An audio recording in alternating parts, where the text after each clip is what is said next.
خب سلام دوستان عزیز، امروز اومدیم با هم دیگه مدل ها و مشخصات و مقایسهشون کنیم آیفون 17 رو.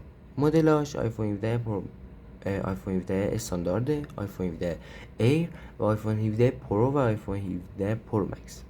خب بچه ها، ما اینجا میبینیم که آیفون 17 استاندارد این نمایشگرشه و خب بریم مشخصات شاخص. نمایشگر 6.3 اینچی سوپر ریتینا XDR OLED با فرش ریت 120 هرتز تا پروموشن. رزولوشن نمایشگر 2622 بر 1206 پیکسل، یعنی میشه 460 ppi. روشنایی اوج تا حدود 3000 نیت حد اکثر. اینو ولش کنید بچه ها، اینو ولش کنید. دوربین عقب دو لنز 48 مگاپیکسلی، ماین پلاس اولترا ماینز وید. دوربین جلو 18 مگاپیکسلی با ویژگی کنتر استیج، مقاومت آب و گرد و غبار. IP68. ظرفیت های ذخیره سازی از 256 شروع شده. بعضی از گزارش ها میگن که بیشتر هم داره. رنگ ها مثلا وایت یعنی میشه سفید، بلک مشکی، بلو آبی، میست بلو یعنی آبی کم رنگ، تقریبا آبی فکر میکنم آسمانی. لیوندر فکر کنم میشه این صورتیه. سیج هم نمیدونم بچه چه رنگی میشه. خب بریم به سراغ آیفون 17 ایر. خب آیفون 17 ایر یعنی امسال اومده، یعنی اصلا نبودش هیچ ساله. یعنی انقدر زخامتش کمه، انقدر زخامتش، یعنی اندازه فکر میکنم مدادم کمتر میتونه باشه. اینه این که هیچی، هم که پرو مکس یا پروه. خب بچه برای مشخصات شاخص طراحی بسیار باریکتر. برخی از گزارش ها ضخامت 5.6 میلیمتر عنوان شده. یعنی انقدر بچه ها میتونه یه گوشی چیز باشه. قطعا یه چیزش مطمئنا کمه. بریم در ادامه ببینیم چیاش میتونه کمتر باشه. نمایشگر حدود 6.5 اینچ در گزارش ها. چیپ A19 پرو ارتفاع یافته نسبت به مدل استاندارد. دوربین عقب در برخی گزارش‌ها تنها 48 مگاپیکسل. ماین و تلفوتو تو ضرب در تلفوتو ذکر شده. رنگ ها گزارش شده به عنوان سپیس بلک، کولد وایت، اسکای بلو، لایت گولد. خب بچه ها، پس من اینجا اشتباه کردم. اینجا که نوشته بود میست بلو یه فرق با این اسکای بلو داره. اسکای بلو میشه چیز دیگه، میشه رنگ آسمون، آبی آسمونی. ولی این میست بلو نمیدونم چیه، باید بریم ببینیم، سرچ کنیم ببینیم چیه. خب آیفون 17 پرو میرسیم به ایشون و واقعا خیلی نارنجیشون خوشگله، خیلی. خب مشخصات شاخص. نمایشگر اندازه مشابه 6.3 اینچ گزارش شده برای مدل پرو. چیپ A19 پرو با جی پی یو ارتفاع یافته در گزارش ها. دوربین عقب 3 لنز 48 مگاپیکسلی شامل تلفوتو با بزرگنمایی اپتیکال تا زوم 8 برابر. برخی گزارش ها بدن طراحی یونیبادی آلومینیوم با سیستم خنک کنندگی بهتر. خب میرسیم با آخرین آیفون و بعدش میریم سراغ سرچ هایی که باید در مورد آیفون بکنیم. آیفون 17 پرو مکس. مشخصات شاخص: نمایشگر بزرگتر، حدود 6.19 اینچ برای این مدل گزارش شده. ظرفیت ذخیره سازی بالا در گزارش ها تا 2 ترابایت هستش. سایر مشخصات مانند دوربین چپ نمایشگر ماشه پرو اما با برخی ارتفاع ها بیشتر است. خب بچه ها اینم که میبینید آیفون 17 پرو مکس واقعا رنگای قشنگی داره. این بخشی به نظر من نارنجیش خیلی قشنگ تر است همه چیشه. جمع‌بندی مقایسه: همه مدل ها دارای نمایشگر اولدد با فرش ریت بالا 120 هرتز هستند. مدل استاندارد آیفون 17 پرو، آیفون 17 استاندارد گزینه قدرتمند ولی بهتر اقتصادی محسوب می شود. مدل ایر طراحی سبکتر و باریکتر دارد و شاید برای کاربرانی که طراحی اولویت دارد مناسب تر باشد. مدل های پرو و پرو مکس برای کسانی طراحی شده‌اند که دوربین حرفه‌ای، نمایشگر بزرگتر و امکانات تخصصی می‌خواهند. اگر نمایشگر بزرگ و امکانات زیاد می‌خواهی، پرو مکس احتمالاً بهترین گزینه است. اگر طراحی سبکتر می‌خوای و کمی بودجه داری، ایر گزینه جالبیه. اگر بودجه معقول داری و همه چیز خوب باشه، استاندارد آیفون 17 گزینه بسیار خوبی است. خب بچه ها ببینید آیفون 17 واقعا یه چیز قشنگی. خب بذارید بریم یه سرچ بزنیم ببینیم الان مثلا چند تا سایت هم میریم ببینیم. خب سایت ها رو میریم ببینیم قیمتش چقدر، هم به چیز، هم به دلاری، هم به یورو، هم به ریال، یعنی تومان. خب بچه ها اینایی که دارید میبینید چیز دیگه، این استاندارده. بذارید که من دوربین براتون بچرخونم. آیفون 17 ایر، آیفون 17 پرو، آیفون 17 پرو مکس. چون این خیلی بزرگتر از فکر میکنم این دوتا اندازه باشه یا این یک کم بزرگتر باشه. این هم رنگاش هستش. بریم اینم ببینیم. این خب بچه ها بریم اینم ببینیم. خب اینم نارنجیشه، سفیدش و آخری هم چی میگن، اینا پرو مکسی که دارم بهتون نشون میدم. سرمه مایل به میشکی میخوره تقریبا. خب بچه بریم چیز کنیم، بریم یه دونه بک بدیم و ببینیم که چیه داستان.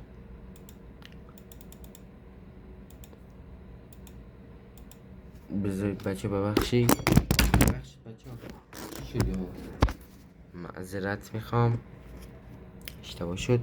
خب معذرت میخوام بچه ها، بریم سراغ بچه ها. الان من میگم. خب ببخشید بریم سایت خود اپل ببینیم آیفون 17 در موردش چی نوشته، بخونیم براتون و اگر چیز هستش بریم سراغ. خب بچه ها اینجا من دارم میبینم $800.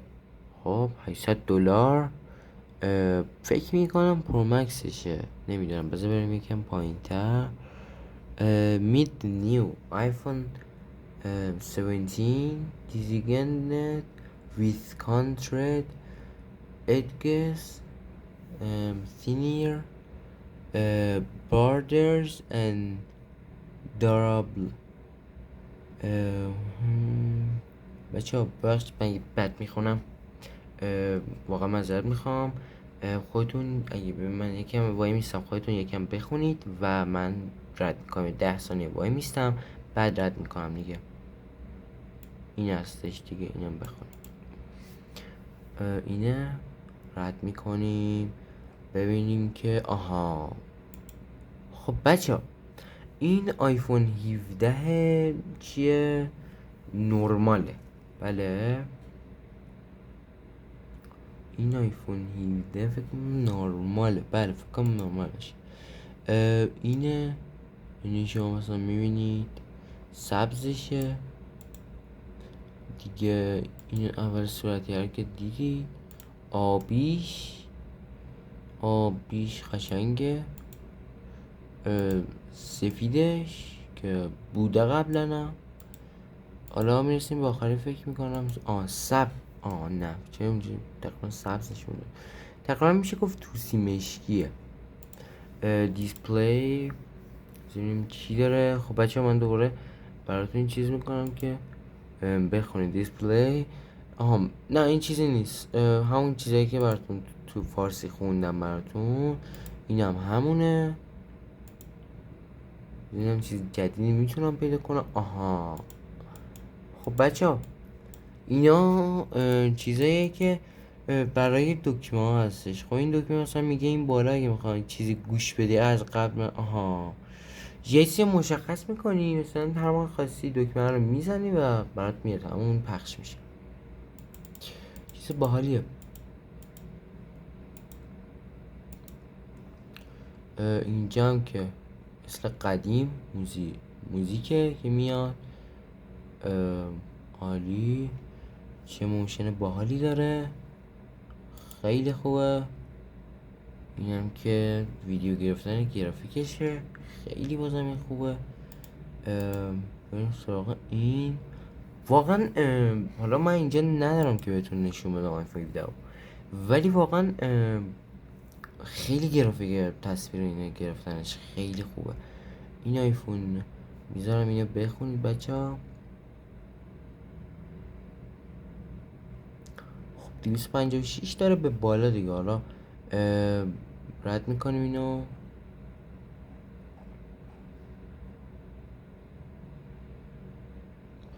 خب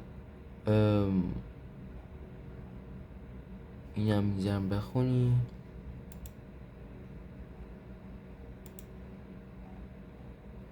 خب بچه بریم سراغ واقعا یکی از گرافیک های خفن. اینا رو بخونید.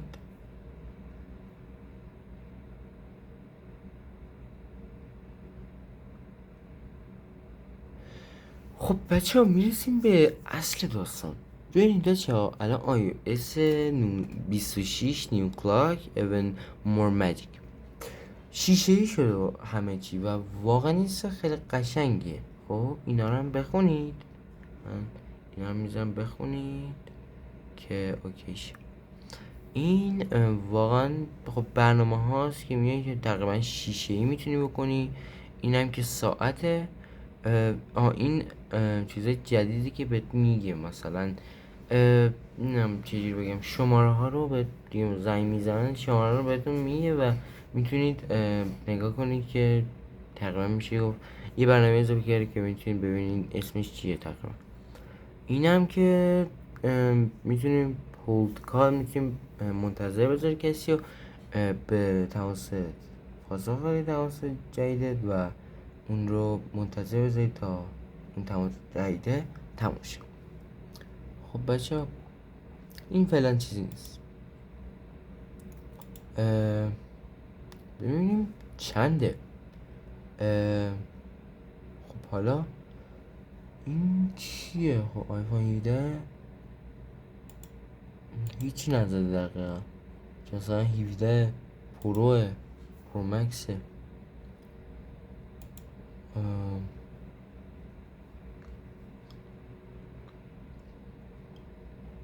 خب بچه ولش کن، بریم قیمت ها رو ببینیم. آیفون 17 بریم توی دیجیکالا ببینیم آیفون 17 چیه. خب نوشته گوشی موبایل اپل مدل مکس ZAA آیفون 17 پرو مکس. خب بچه ها بذاریم چه فرقی دارن اینا، مشخصات رو بخونیم. خب این که نارنجیشه 267 میلیون تومان. خب این هم بیمه میتونید بکنید و بله بچه این رمش 12 گیگابایت، ظرفیتش هم 256 و اینجا هم دارید همه چی رو میبینید. تکسیم کارت هستش، ای سیم تک iOS 26. خب بچه این چیزه، این آیفون 17 پرو مکس، آیفون 17 پرو، این آیفون 17 بله آیفون 17 پرو اینه که دوباره میتونید شما بیمه کنید. نارنجیشو داره که الان فعلا چیزی نیست بهتون از اون ور نشون دادم. خب این چیزی 245 میلیون، 267 میلیون بود، بگید 220 میلیون تقریبا چیزه 20 میلیون ارزون تره از پرومکسش. هیچی. خب بریم سراغ ببینیم ایر اینجا هستش.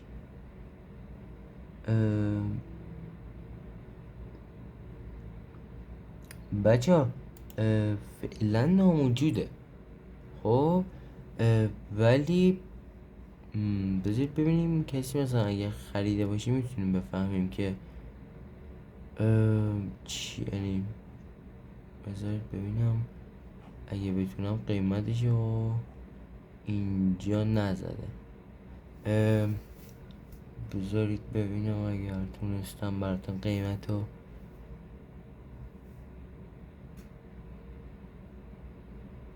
خب نه اینجا که قیمت نزده، نه استانداردشو زده نه چیزشو نه ایرشو. خب بریم یه لحظه بچه ها ببینیم که ایر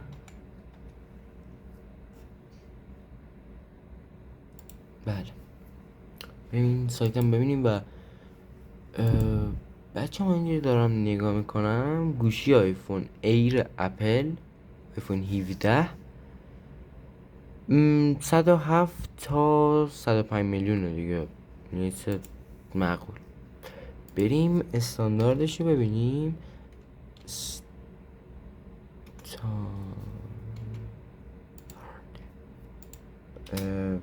بچه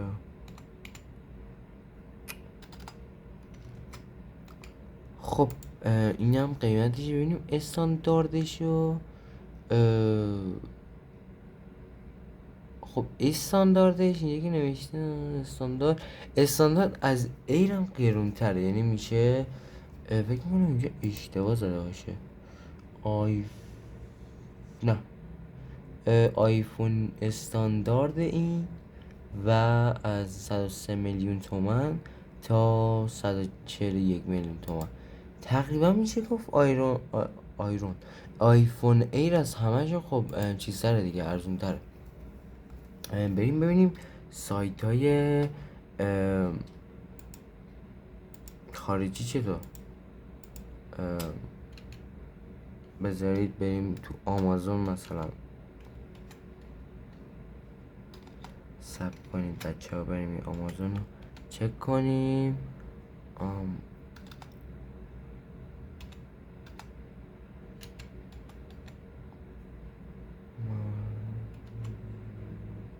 خب بریم توی آمازون و ببینیم که آیفون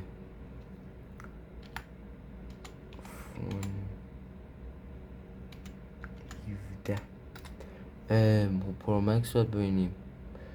این آیفون 17 چیه؟ خب پروه. بریم توش یاری کنه اینترنت بهمون. خب بچه ها همه چی میبینید اینجا اونجا همه چی. این براتون زوم میتونم بکنم، این لوگو خود اپله. خب چنده فقط بذارید ببینیم اگر زده باشه که نزده اینجا. والا چیزی نزده. بذارید یکم بریم پایین تر ببینیم.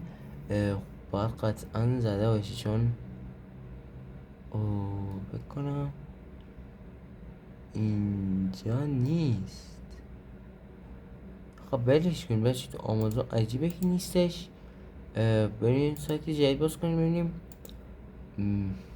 عجیبه، خیلی عجیبه. بذار ببینیم چیکار میتونیم بکنیم.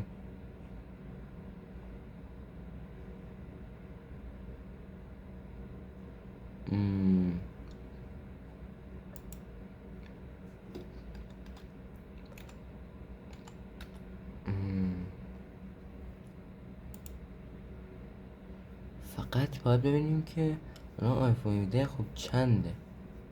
آیفون 17 نرمال این که کاری که جالبه که کرده. خب بچه ها ببینید ما 24 ماه خب باید نزدیک 33 ممیز 29 هر ماه دلار بدیم و اگر بخوایم کامل بخریم 799 دلار هستش استانداردش. خب بریم ببینیم حالا پرو مکسش چنده. پرو مکس رو بریم ببینیم. باید اینجا زده باشه که نزده. عجیبه از آمازون که اینجا نزده. خیلی برام عجیبه.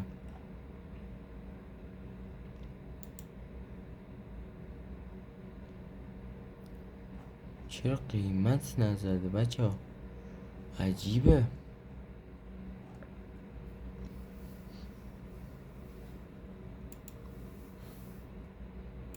خب اینجا که برام بچه ها نزده. عجیبه. چرا عجیبه؟ خیلی هم عجیبه.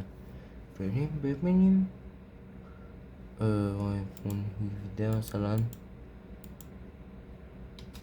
ای رو بزنی، پرو مکس رو بزنی. آیفون 17 پرو 1099 دلار هستش. ماهی 45.79 دلار باید بدیم. ماهی 24 ماه یعنی این پرو هستش. بله بله آیفون 17 پرو. آیفون 17 پرو مکس چطور؟ آیفون 17 پرو مکس بذارید از اون بر ببینیم. بله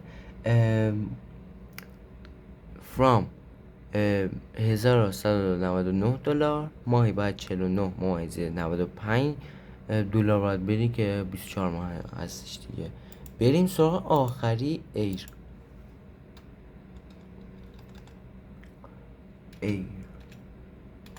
ایرم ببینیم و ببینیم که کدوم چیز داره. آیفون 10 ایر دیگه بهش 17 نمیگم، میگم آیفون ایر دیگه بهش میگم. 999 دلاره ماهی 41.69 دلار هم باید بدی که این ننوشته چند ماه هست، 24 ماه هست، چند ماه هست.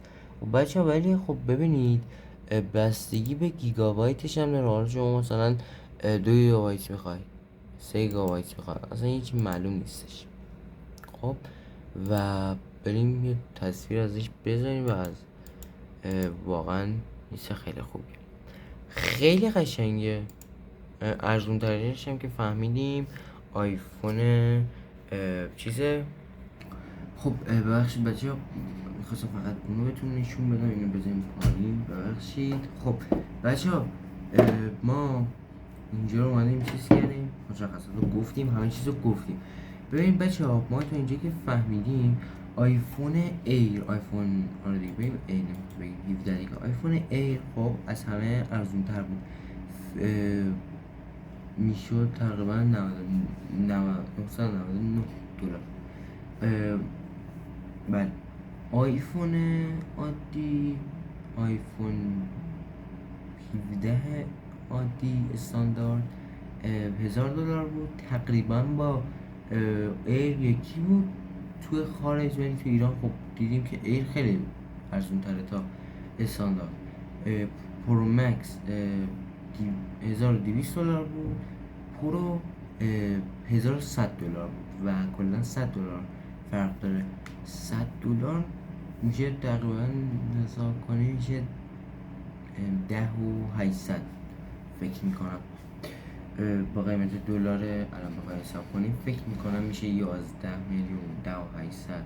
اینا میشه فرق آیفون پرو و پرو مکس 17 هستش. بچه‌ها واقعا حالا من سیستم عامل زیاد نگفتم بهتون و قرار تو پارت دوم بهتون بگم. واقعا گوشه خفنیه ولی خب بعضیا چی میگن نشون دادن که این پشتش واقعا من خودمم از نزدیک دیدم و دیدم واقعا این پشتش آیفون 17 پرو و پرو مکس پشتشون یکی دیگه یه چیز اینجوری دارن و دیدیم که چجوریه. خیلی هم میگن که چیزه این پشتش از چی میگن بهش آلومینیوم خوبی استفاده نشده و آلومینیوم واقعا ضعیف استفاده شده قبوله ولی واقعا سیستم خفنی داره و واقعا قشنگه. اگه بخوای واقعا به نسبت به قشنگیش بگی واقعا خوبه خیلی خوبه نمیتونم بگم خوبه خیلی خوبه. سیستم عاملش خیلی خوبه. تنها بدی که داره همین آلومینیوم ضعیفی استفاده شده و تقریبا پلاستیک زیاد قوی استفاده نشده و واقعا این گوشی خیلی خوبه. مرسی بچه تا اینجا ویدیو دیدید. پارت دوم حتما میذاریم تا فردا پس فردا ببینیم که شرایط چجوریه و مرسی تا اینجا ویدیو دیدید. لطفا سابسکرایب کنید این ویدیو رو لایک کنید و زنگوله بغل سابسکرایب هم بزنید که من هر موقع ویدیو گذاشتم بفهمید. مرسی بچه‌ها خدافظ.